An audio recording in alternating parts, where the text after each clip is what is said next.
उनको ये बता दिया गया कि नहीं, यहूदी से नहीं लड़ना, इसराइल से नहीं लड़ना, अमेरिका से नहीं लड़ना, शियों से लड़ना, ये ज्यादा सवाब है। अब समझ में आ रहा है कि इमाम हुसैन को मारने वाले कौन होंगे? कलमा पढ़ते थे, औलाद रसूल के गले पे खंजर चलाते थे।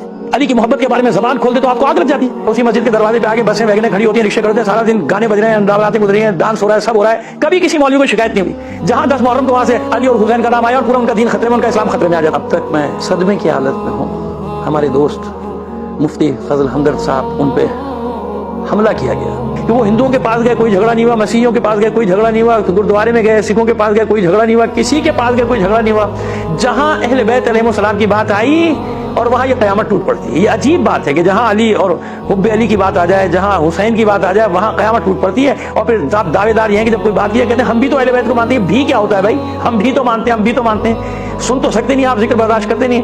हम एक मोहल्ले में रहते थे, नींद आप लेना चाहते, लोग नाराज हो जाते हैं। मोहल्ले में सामने रेलवे के लाइन के साथ किनारे सड़क के और रेलवे लाइन के बीच में एक मस्जिद है, अभी भी है मस्जिद, वो मस्जिद है, उसके सामने शराब खाना है। दिन रात वहां शराब बिकती है, नाच गाना होता है। उसी मस्जिद के दरवाजे पे आगे बसें वैगनें खड़ी होती हैं, रिक्शे करते हैं, सारा दिन गाने बज रहे हैं, रातें गुजरी हैं, डांस हो रहा है, सब हो रहा है, कभी किसी मौलवी को शिकायत नहीं हुई। जहां 10 मुहर्रम को वहां से अली और हुसैन का नाम आया और पूरा उनका दीन खतरे में, उनका इस्लाम खतरे में आ जाता है। ये अजीब अजीब तमाशा है। ये कौन सी मोहब्बत है अहले बैत की भाई, जो आप कहते हैं हमें भी अहले बैत से मोहब्बत है कि एक आलिम को ज़ुदो किया जाए, उस पर तशद्दुद किया जाए, उसको कत्ल की धमकियां दी जाए। और कौन किसकी तरफ से? जो खुद इल्म के दावेदार बने बैठे हैं भाई, खुद बड़े बड़े उलमा बन के दुनिया में फिरते हैं और बड़ा अपना वो बनाया हुआ है, सोशल मीडिया पे नक्शा बनाया हुआ है कि जैसे बहुत बड़े आलिम है। ये आपका इल्म है?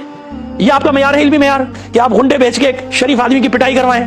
खैर हम तो 1400 साल से भुगत रहे हैं, हमें तो मालूम है कि हुब्बे अली की सजा क्या है। लेकिन मुझे तो फिर वही याद आ गया, सुनन निसाई जिनके नाम से मंसूब है, जिन्होंने तरतीब दिया, इमाम निसाई, क्या किया था उनके साथ बेचारे के साथ? एक उन्होंने किताब लिख दी थी खसाइस अली, और बकौल उनके, जो उनके अभी भी लिखा हुआ है कि इसी पे वो चीखते रहते थे कि भाई मैंने अपनी किताबों से अली के फराइल जमा किए, मैंने अपनी किताबों से अली के बारे में हदीस जमा किए। तो उनको जवाब दिया जाता था कि आपने जमा क्यों की, आपने ये काम ही क्यों किया? कितना तशद्दुद किया गया था इमाम निसाई पर, इतना तशद्दुद किया गया था कि इस तशद्दुद के नतीजे में बेचारे का इंतकाल हो गया, यानी हो गई कि उनकी शहादत हो गई। तो ये है मेयार आपके पास कि अगर कोई अहले बैत की मोहब्बत के बारे में जबान खोल दे, अली की मोहब्बत के बारे में जबान खोल दे तो आपको आग लग जाती है। तो बड़ी हदीस तो हर जगह मौजूद है ना कि अली का जिक्र जो है वो मेयार बन जाता है निफाक और ईमान की। जहां अली का जिक्र छोड़ोगे फौरन मालूम हो जाएगा कि मुनाफिक कौन है और मोमिन कौन है। ये आप अमली तौर पे तो आप ये कह रहे हैं, जबान से आप कहते हैं हम भी मानते हैं, हम भी मानते हैं, हम भी मानते हैं। क्या कोई आपका ही आदमी अली के फजाइल लेके बैठ जाए तो आप देखिए पूरे पाकिस्तान में कितने मकामात पे ऐसा हुआ कि कोई शिया नहीं है वहां पे। हमारे बिरादरान की महफिल और मजलिस हो रही है, वहां पे किसी ने अली के फजाइल पहन के तो वहां आपको आग लग जाती है। आप उस पर कहते हैं राफिजी हो गया, ये फला हो गया, ये फला हो गया, ये फला हो गया। तो इमाम शाफी अलैहि रहमा को क्या कहेंगे? फिर क्या कहेंगे आपको?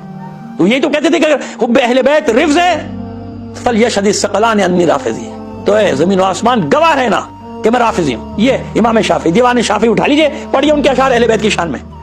तमाशा बनाया हुआ है, सदियां हो गई इसी बात को कि किसी से, यानी आपका अपना आदमी भी अहले बैत का जिक्र कर दे प्यार से तो वो भी आपको गवारा नहीं है।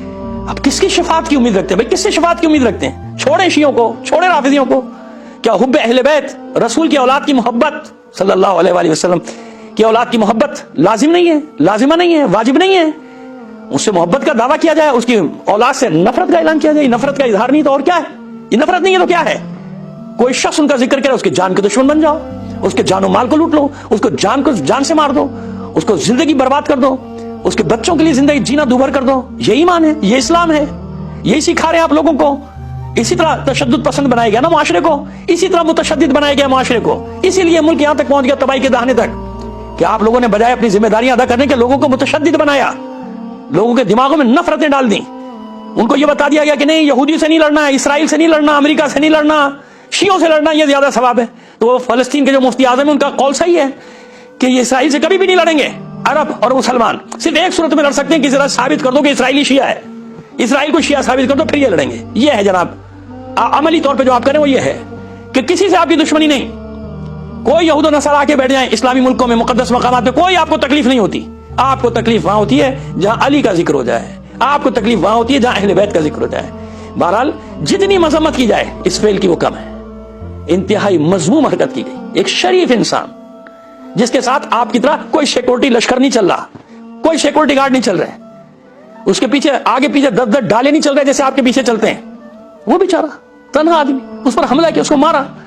तो मैं तो उनसे भी गुजारिश करूंगा भाई ना करें आप ऐसा, आपका साया आपके बच्चों पर सलामत रखे परवरदिगार आलम, ना करें आप, ना करें। हमारे हमसे इंटरव्यू ना करें आप, आपकी जान और माल हमें ज्यादा अजीज है, आपके बच्चों की जान और माल हमें ज्यादा अजीज है, ना करें आप हमसे इंटरव्यू, ना करें कोई आप तारीफी ऐलान یہ وہ لوگ ہیں جنہوں نے انہی کے یعنی چلے آ رہے ہیں باقیات چلے آ رہے ہیں. اب سمجھ میں آ رہا ہے کہ امام حسین کو مارنے والے کون ہوں گے؟